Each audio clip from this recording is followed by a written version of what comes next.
I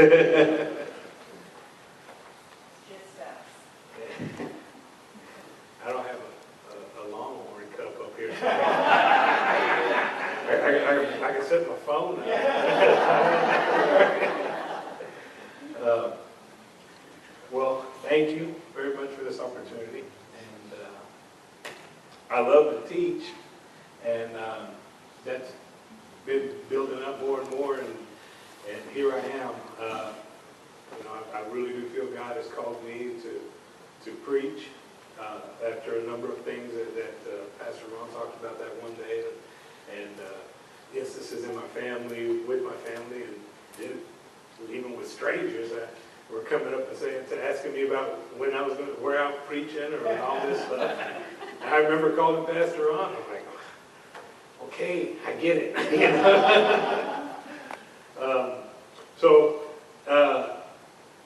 Surrender.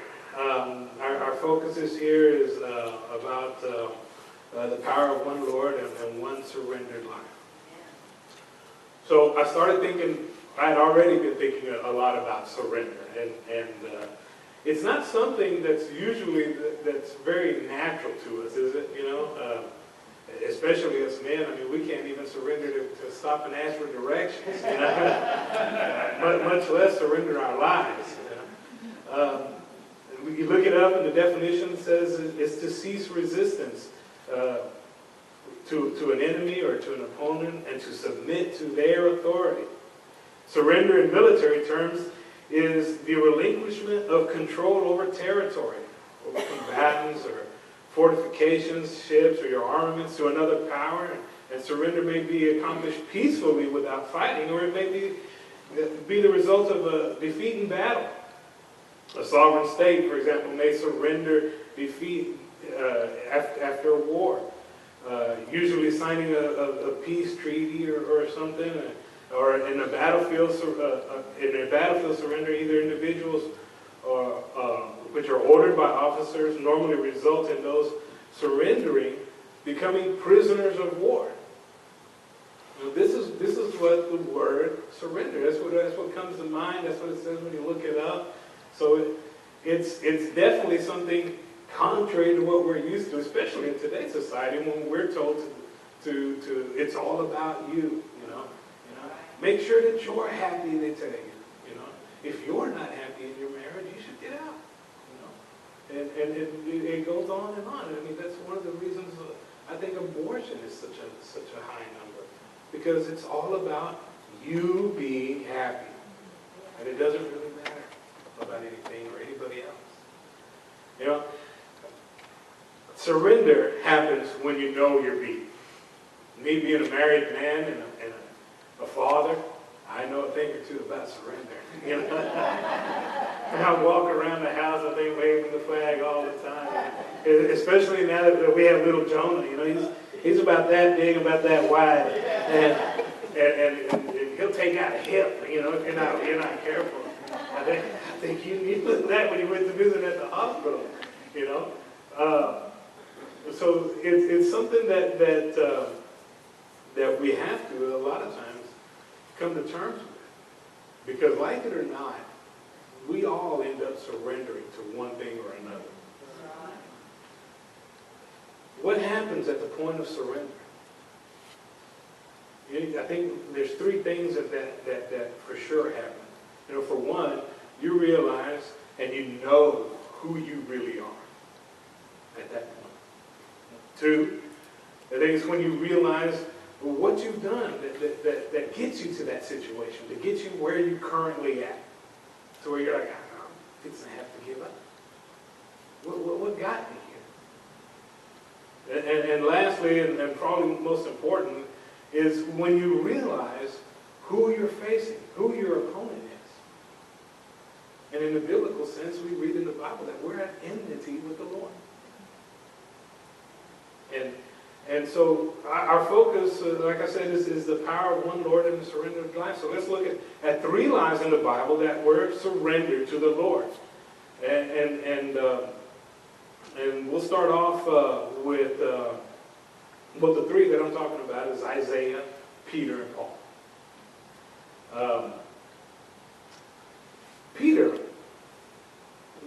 said, the first one was when you realize and know who you are. Well, with Peter, when we read about him in the Bible, we see how, he was quite the hothead.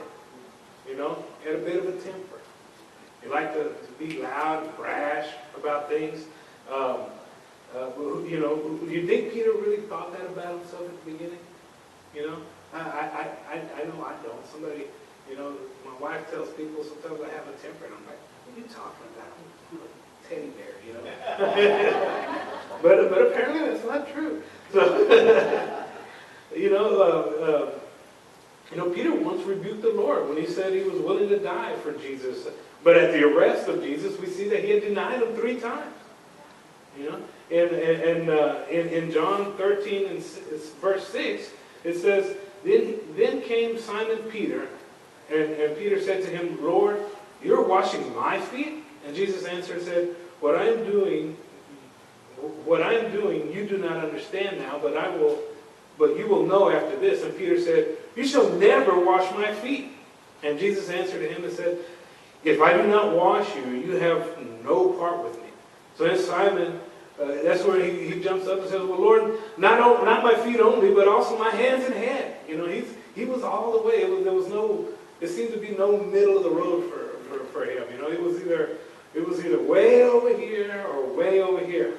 So clearly, men haven't changed that much in all this time. So, and then he impulsively tried to kill one of the servants of the high priest in John 18, verse 10. When they were in the garden. Isaiah was the son of Amos. He was a family of noble descent, and he lived in Jerusalem. And, I think there's not a lot that I know about Isaiah, and I haven't had a chance to study a lot about him, but I wonder, because here's a guy of noble descent. He's a prophet, and I was reading a little bit about it. It says during Uzziah's reign, Isaiah denounced ill-gained riches of his people who oppressed the poor. He went on to denounce the idolatrous cults and the immoral practices that they were involved in. King Hezekiah even heeded his advice a lot. When you look at things in the history of man, pride seems to be prevalent. We all seem to find a reason to be prideful. Doesn't matter if you're homeless even. We see that then, we see it now. And obviously if you're living high on the hog and you're rich and you have power and all this, obviously you're going to have issues with pride a lot of times. So I wonder, it doesn't say it in the Bible, but I wonder if Isaiah ever had issues with that he fought. And we'll go back to him. Now Paul, that is a fellow there, we read about him in prior to the conversion. And we see that Paul knew who he was. And I put it in quotations because a lot of times we know who we are, and then God comes into our lives and we realize we know who we were then, who we are then. But, Paul in Acts 22, it reads, 22 verse 20, it says, And when the blood of your martyr Stephen was shed, I also was standing and consenting to his death, and guarding the clothes of those who were killing him. In Acts 9, Paul, it says, Then Paul, still breathing threats and murder against the disciples of the Lord, went to the high priest and asked for letters from him to the synagogues of Damascus, so that he found any who were of the way, whether men or women, he might bring them bound to Jerusalem. In Philippians chapter 3, verses 4 and 6, he says, Though I also might have confidence in the flesh, if anyone else thinks that he may have confidence in the flesh, I more so, circumcised on the 8th day, the stock of Israel, the tribe of Benjamin, a Hebrew of the Hebrews, concerning the law, a Pharisee, concerning zeal, persecuting the church, concerning righteousness, which is in the law, blameless. Yeah, Paul knew who he was before and this was before the conversion. That he thought these things of himself. That he did these things. I think we're all in position sometimes in our lives when we know who we are, but then there comes a time when we really realize, when we really know who we are. And all this time we have this idea of the kind of person we are, that we're either this good or I just got it that bad. I got it made. I got it going on. But then there's things that happen in our lives or moments that cross our paths, or we put ourselves in and we realize that we're not at all the person that we thought we were. Or we don't have the kind of control we thought we had. It happens. Yeah, any of you ever go to a restaurant and you sit there and you're like, well, I just started this low carb diet. I'm not going to eat. I'll have a salad and a water. Clearly, that's a concept I'm not too familiar with.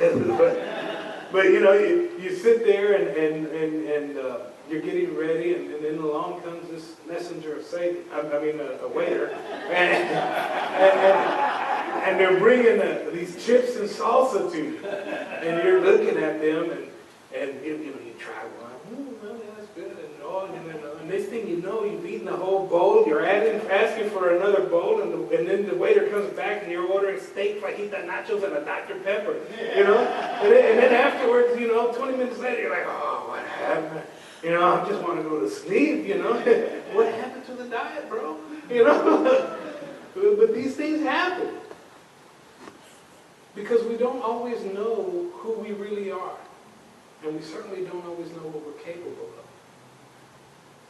And that brings us to the second point that we were talking about.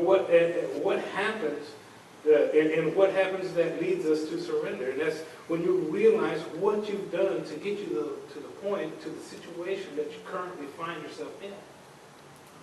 Peter had several moments like this. In Luke chapter 5, verse 4, it reads, "Now when he had left speaking, he said unto Simon, Launch out into the deep, and let down your nets for a draught. And Simon answering said unto him, Master, we've toiled all night. We've taken nothing. Nevertheless, I will let down my net." He's telling Christ here, he's like, listen, I'm the fisherman. I know what I'm doing. And being a fisherman, I know how that is. And when they had, and verse 6 goes on, it says, "And when they had done this, they enclosed a great multitude of fishes, and their nets broke. And they beckoned unto their partners, which were in the other ship, and they had come to help them. And when they had came, they filled both the ships, and they began to sink. And when Peter saw this, he fell down at Jesus' knees, saying, Depart from me, for I am a sinful man, O Lord." The most obvious part of the thing in Peter's life that we often see, that when he realizes who he is when he denied Christ 3 times. And then he heard the rooster crow. Can you imagine how he felt? Do you think it went through his mind when he had told Christ that he would die before he ever betrays Christ? All these things. Obviously he probably thought about the things that he saw Christ do, but I'm sure of it that his interaction with Christ and his boldness towards him, and then now he just turned him away 3 times, or denied him 3 times. All of that came to him. Must have tormented him. Because when we have to come to terms with who we really are, it's never really something that we're too happy about. We often have this inflated look upon ourselves, this inflated idea of how good we are, how strong we are. It happened to me in my wife's hospital room. I asked Jeremiah to pop my back. He picked me up like nothing. I said, "Turn around, son, I'll get you." Okay, didn't happen. You know, all of a sudden, me, who was in powerlifting in high school and did all of this stuff, realized I can't pick up my little boy, which ain't that little anyway. But you know, I can do it. I can punch him. You know, and those are some of the things that we come into when we realize that we're not what we thought we were. Isaiah, now there's something that really gets me about Isaiah, and I love to study him. I'm studying him right now. I'm reading everything I can on him. But he had that moment too, you know? As good as he was, and as great as his family, and being a member of nobility, and he was a prophet, there was something that happened with Isaiah. That's why I say I wonder if it was pride, or what was it that he had struggled with. Because we read in Isaiah 6, in verse 5, and he says, when he saw the Lord, it says high and lifted up. It says, what does he say?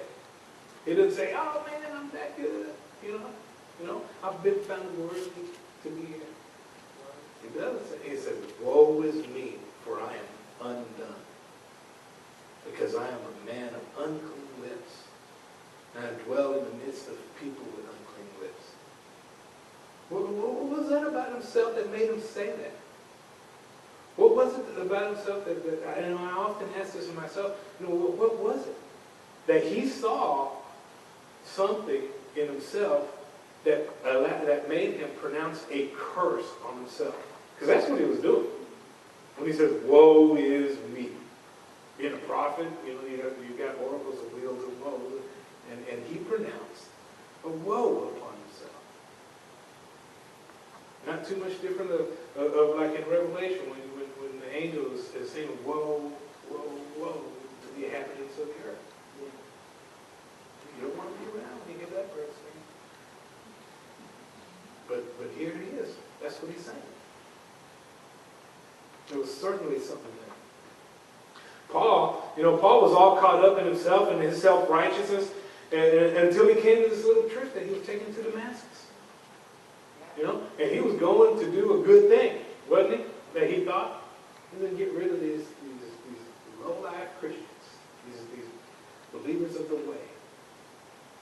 And it says in Acts 3, and we just read it, that as he journeyed, he came near Damascus, and suddenly a light shone around him from heaven. And he fell to the ground and heard the voice saying to him, Saul, Saul, why are you persecuting me? And he said, who are you, Lord? And the Lord said, I am Jesus, whom you are persecuting.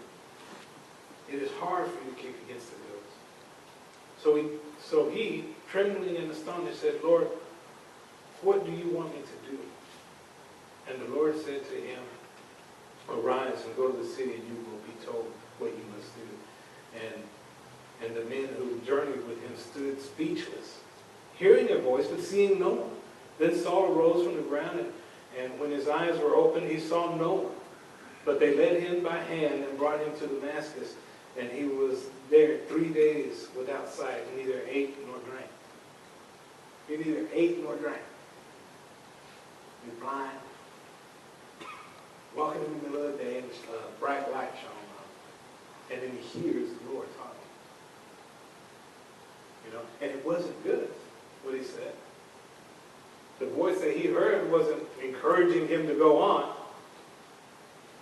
So as good as Paul thought he was, as righteous as he thought he was, when we just read in Philippians what he was saying, he goes through all these characteristics of himself of why he's got it going on.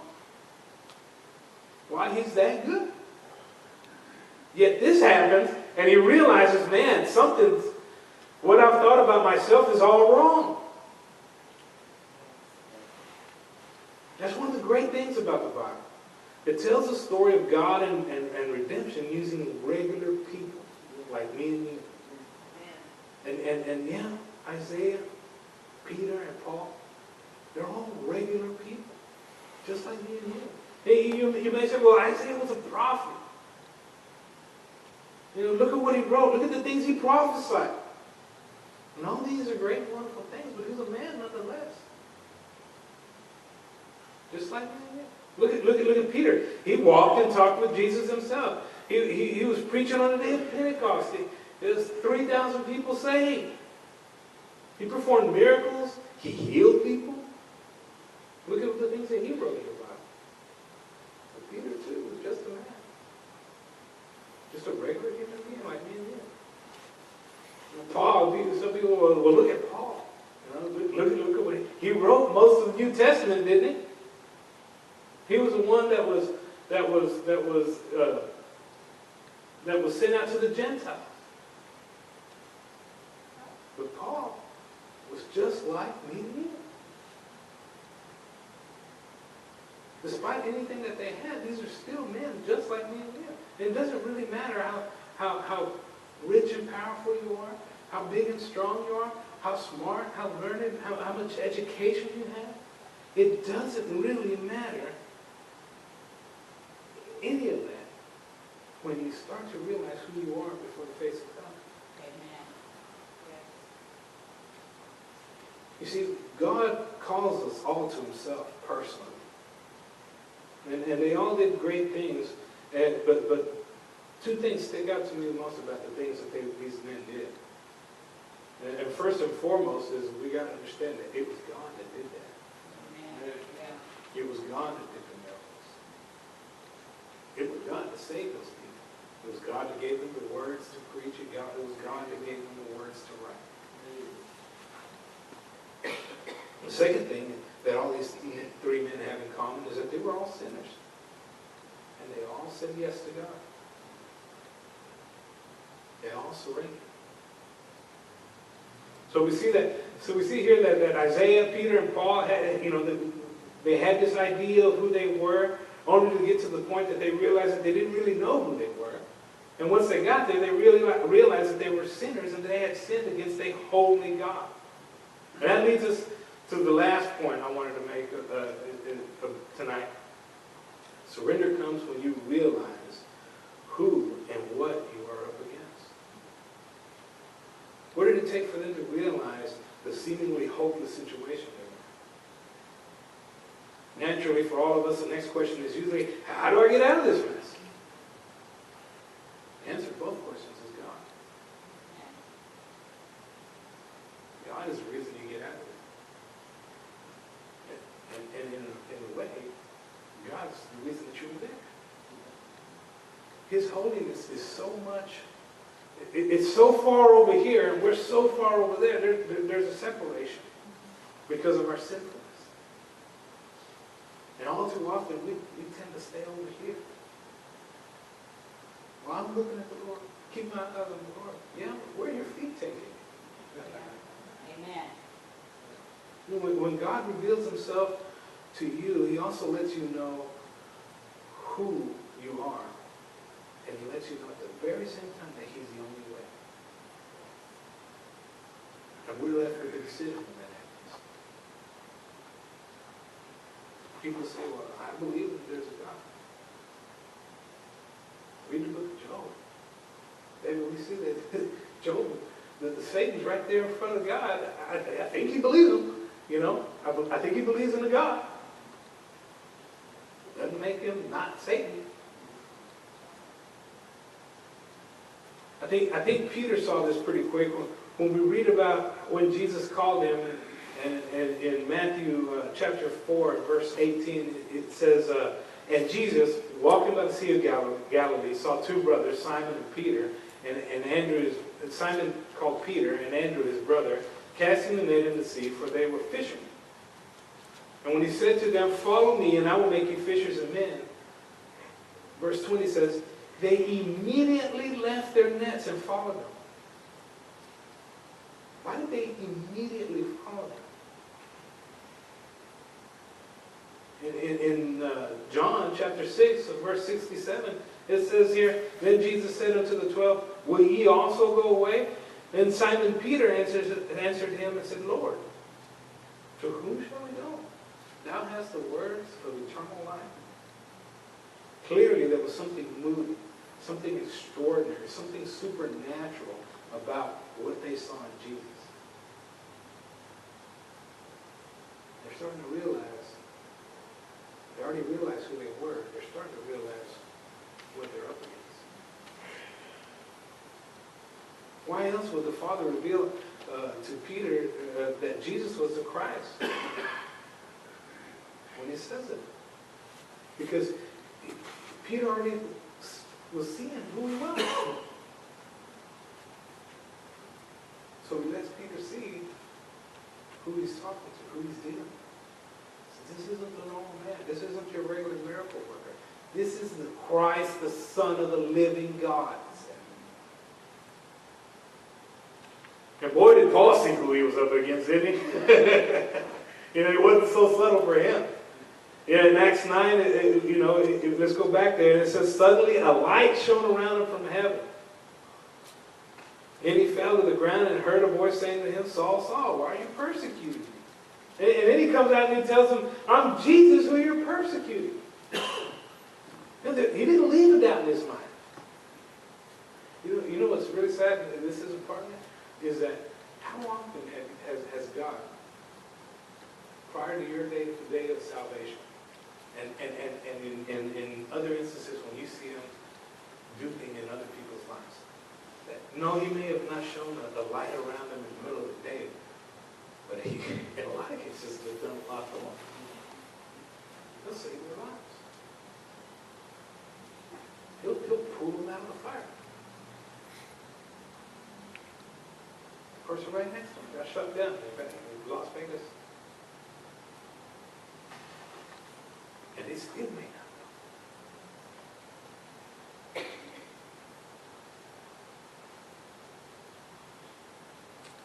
You see, beloved, it doesn't matter how we go about things, because it comes down to how we react when Christ shows us, when the Holy Spirit convicts us and tells us who we are and what we've done and where we need to go, who we need to go to, how we need to go to. Isaiah, wow, I love Isaiah 6. What an experience he had. And I refer to this a lot when I teach, when I talk to people. In Isaiah 6, it's talking about the seraphim here. In verse 3, it says, and one cried to another, holy, holy, holy is the Lord of hosts. The whole earth is full of his glory. Notice that they said holy, holy, holy. It's an extra emphasis on the holiness of God. He's not just holy. And they didn't say love, love, love, mercy, mercy, mercy, or that God is just. Very clear what they said. Holy, holy, holy. We serve a holy God. And we need not forget that in our daily service to him. Because it should be a daily service. And verse 4 goes on to say, and the posts of the door moved at the voice of him that cried, and the house was filled with smoke. Then said I, woe is me, for I am undone, because I am a man of unclean lips, and I dwell in the midst of people with unclean lips. For mine eyes have seen the King, the Lord of hosts. He says, woe is me, for I am undone. I was just talking about how he was saying all the good stuff about him, about why he was so righteous. And in today's language, we see somebody and they've got everything that everything goes right and goes well for them. And we say, man, that guy's got it together. Got it together. But Isaiah, he says, I am undone when he saw God. He had suffered from a kind of disintegration. He's torn in pieces. This is getting a noble character problem. Yet before the face of God, he realizes he's nothing. In Strong's Concordance, it's number 1820, it says, undone is to cease, to cause to cease, to cut off, destroy, perish. That's what it was meaning.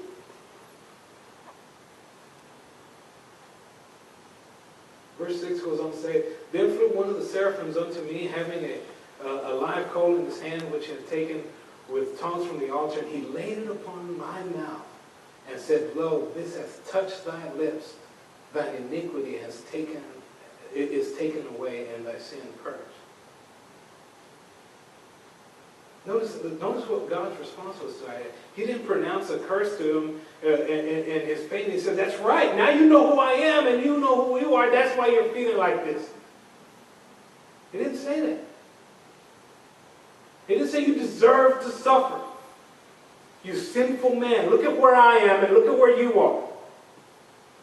He didn't say that. I'll tell you what else he didn't do. He didn't mention anything about cheap grace. He didn't. There's a price to pay for our iniquity, and there are consequences to our sin.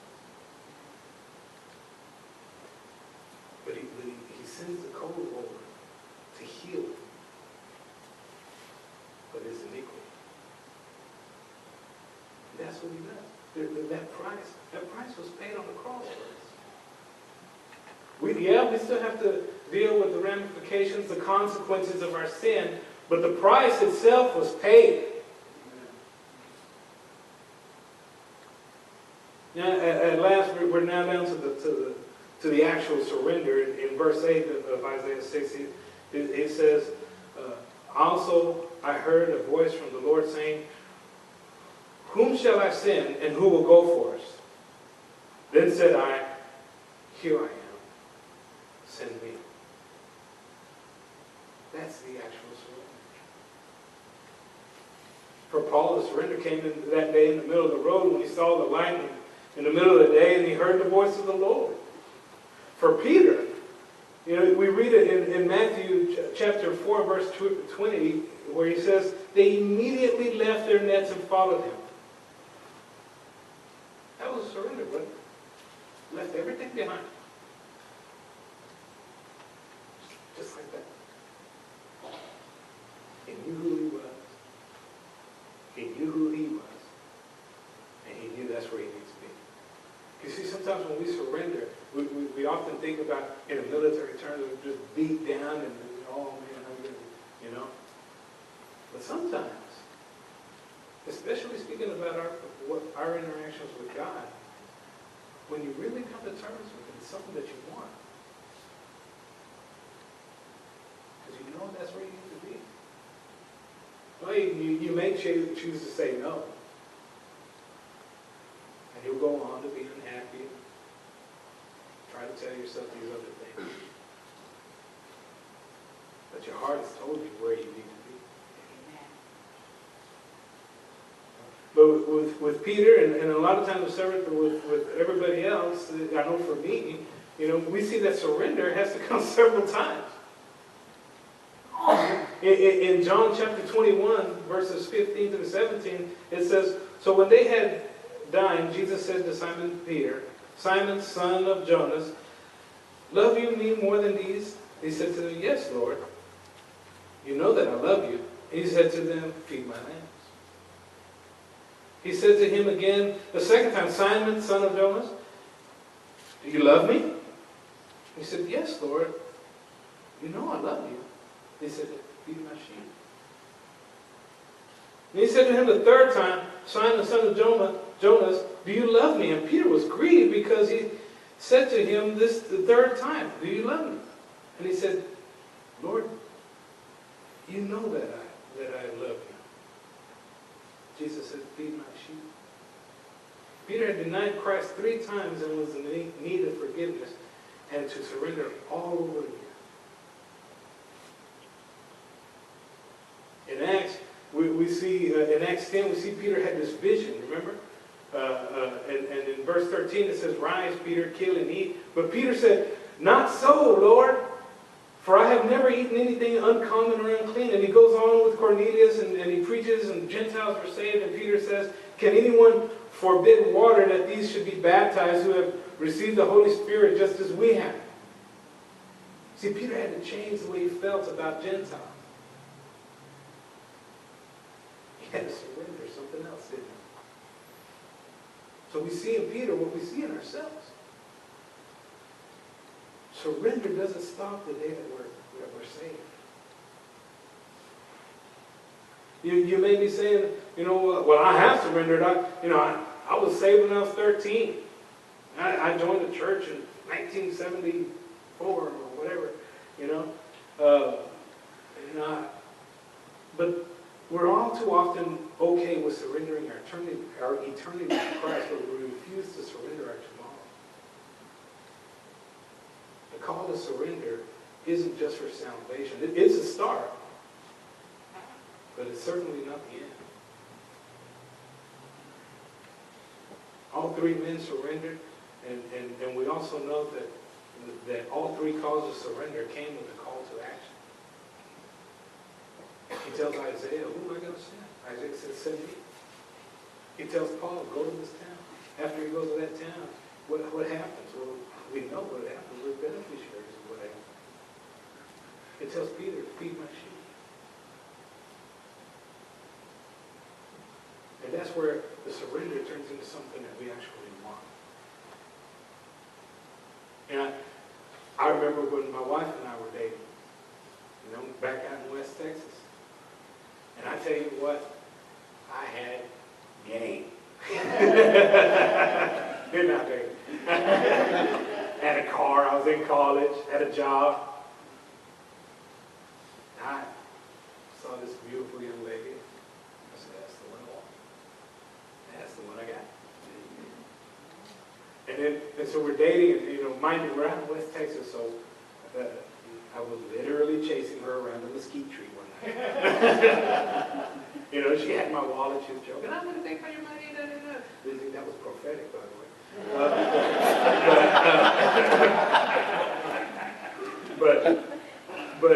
And then she lets herself get caught and all this stuff, and the night ends, and a few nights later, we're on another date, we're sitting on the back, this picnic table my dad had in the back, and we're talking, I live, and I'm like, I got this girl right where I want her,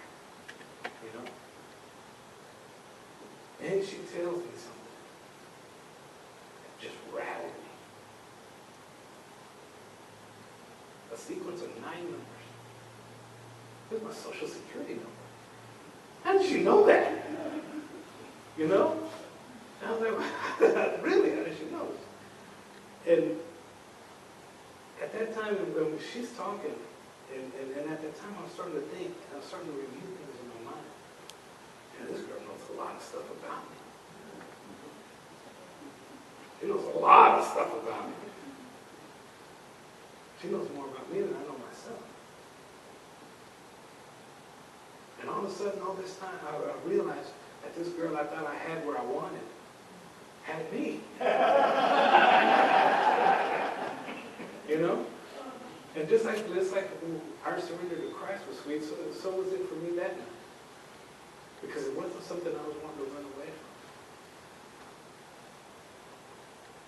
I had this glazed look in my eye. I was like, I must marry this woman. But when you surrender to Christ and He shows you His goodness, because He's not this conquering general. I mean, He is a conquering king. But He's not this heavy-handed, unloving person. He's this person that responds to your fight with Him with love, with salvation, with blessings, with mercy, with kindness. And it's such a sweet surrender that you've got to tell other people. So we must ask ourselves, did I surrender today to Christ? Did I do everything today to bring honor and glory to my God? Did I truly surrender? Because a partial surrender isn't a surrender. Makes you a rebel. You're undercover. You're a wolf in sheep's clothing. A surrender is a surrender. Will I surrender tomorrow? That's another question we've got to ask. Am I going to do tomorrow what it takes to surrender to my Lord? We say, I'm on the way to the store, the game's about to start, or it's been a long day, I'm on my way home, but you see someone in need of the gospel, in need of help, in need of the very kind of love and mercy and forgiveness that your God gave you.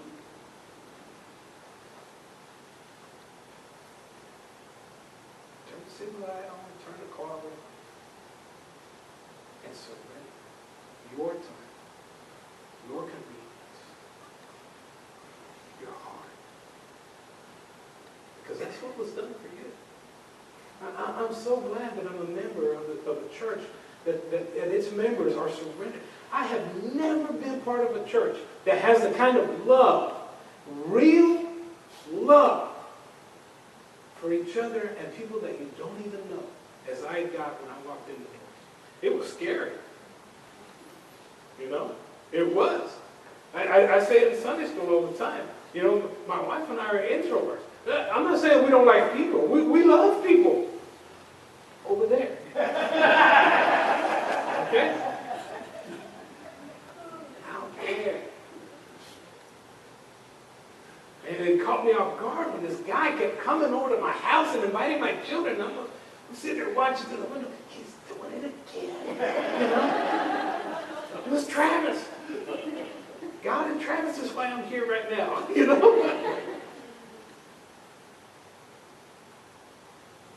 And he brings me here and I hear Pastor Ron. Not out of skill. Not always out of education. But out of a love of Christ Jesus. Out of a love for the Word of God. Out of a love for me. He doesn't even know me. And he gets up here, one service after another, and he brings you the Word straight on every time. Amen. That's an amazing act of surrender. We're so blessed.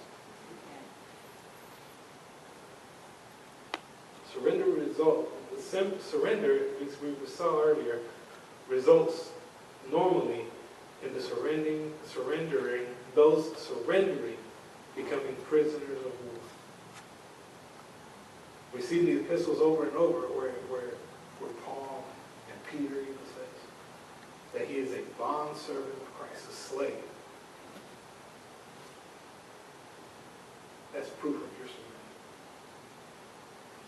Are you a bondservant?